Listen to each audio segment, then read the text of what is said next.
Karen's voice was a chainsaw, slicing through the quiet of my backyard. 72 hours. Loser. Or your ugly cabin's gone. She barked, her chins wobbling as she thrust a crumpled HOA notice at me. The audacity of this woman, president of the Willow Creek Homeowners Association, self-appointed dictator of our Sleepy Mountain community, made my blood boil. Her beady eyes gleamed with smug satisfaction, as if she'd already won. But I wasn't just some pushover tenant. I was Tom Carver, a man who'd spent years scraping by, and I wasn't about to let Karen bulldoze my life. The trouble started 3 months ago when Karen moved into the oversized McMansion across the street. She waddled into our neighborhood like she owned it, her fake designer sunglasses perched on her nose, barking orders at anyone who dared breathe too loudly. The HOA, once a sleepy group of retirees, morphed into her personal army. She'd find people for untrimmed hedges, unsightly mailboxes, or, in my case, a cabin she deemed an eyesore. My cabin wasn't mucha modest. Weathered thing I'd built with my dad decades ago, but it was mine. Or so I thought. Karen's latest crusade was a new rule: all homes under 2,000 square feet had to go. Property values. She'd screech at meetings, ignoring the fact that her own garish pool took up half her backyard. My cabin, at 200 square feet, was her prime target. She'd been hounding me for weeks. But that Tuesday, she escalated. "Sell it, or we'll force a sale," she said, waving her clipboard like a scepter. "You've got 72 hours. Her cronies, two spineless HOA board members, nodded behind her, avoiding my gaze. I stood on my porch, the notice trembling in my hand. My neighbor, Lila, a fiery retiree with a knack for gossip, leaned over the fence. "She's bluffing, Tom. Don't let that cow push you around." But Karen wasn't bluffing. The HOA had the power to enforce sales through some obscure bylaw, and my savings were too thin for a lawyer. I felt trapped, like a deer staring down a hunter's scope. But then Lila said something that sparked an idea. "You know, her pool's on leased land. The HOA doesn't own it." I spent that night digging through county records, fueled by coffee and spite. Lila was right. The land under Karen's precious pool belonged to a private trust, not the HOA. And that trust was selling off parcels to settle debts. By dawn, I'd found the listing: 3 acres, right under Karen's backyard, for a price I could just afford with a loan and my savings.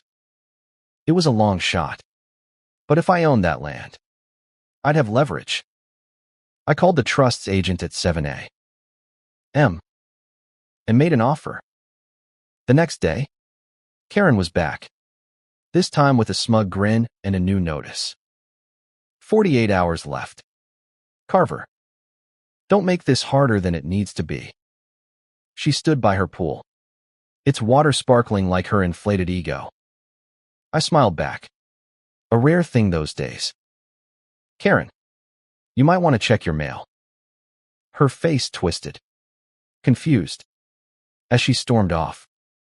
I'd overnight her a letter, certified, with the news I'd bought the land under her pool. And as the new landlord, I was raising her rent. By a lot. The confrontation came that evening. Karen marched to my cabin, her face redder than the sunset. "You can't do this," she shrieked, waving the lease agreement I'd sent. Lila, recording the whole thing on her phone, cackled from her porch. "Oh, he can. Karen, read the fine print." I stepped forward, deed in hand. "You wanted to play dirty, so I did too. Your pool's on my land now. Pay up or drain it." Karen's eyes bulged. This is extortion. She spat. I'll sue. But she knew she was cornered. The trust had sold the land legally, and her lease was ironclad. She'd spent thousands on that pool, her pride and joy, and now she owed me $2,000 a month just to keep it. The neighbors, gathered like vultures, whispered and laughed. For once, Karen's authority was crumbling. Over the next week, she tried everything: bribes, threats, even a tearful HOA meeting where she played the victim. But the bylaws she'd weaponized against me worked both ways. I had every right to charge rent, and the HOA couldn't touch me.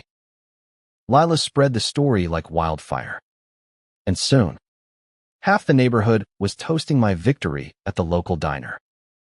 Karen, humiliated, stopped showing up to meetings.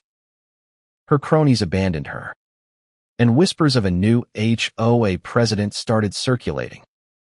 But the real twist came a month later. Karen, desperate to save face, tried to drain her pool to avoid paying rent. She hired a crew, but they botched the job, flooding her basement and ruining her tacky marble floors. The repair costs were astronomical, and the HOA refused to cover it, citing her own no-exceptions rules. I didn't gloat, not openly, but I'd be lying if I said it didn't feel good. I kept my cabin. The HOA rewrote its bylaws, and Karen moved away 6 months later. Her McMansion sold at a loss. Lila still sends me clips of her ranting on social media, blaming everyone but herself. I don't watch them. I'm too busy fixing up my cabin, planting a garden where Dad used to sit. Sometimes, justice isn't loud. It's just a deed, a signature, and the quiet satisfaction of watching a bully fall. What I learned from Karen wasn't about revenge, though that felt sweet. It was about standing your ground, even when the odds seem stacked against you. People like her thrive on fear, but they crumble when you fight back with brains, not fists. My cabin's still here, small and stubborn, just like me. And every time I look across the street at that empty pool, I smile. Karma's a landlord, and she doesn't negotiate. The end.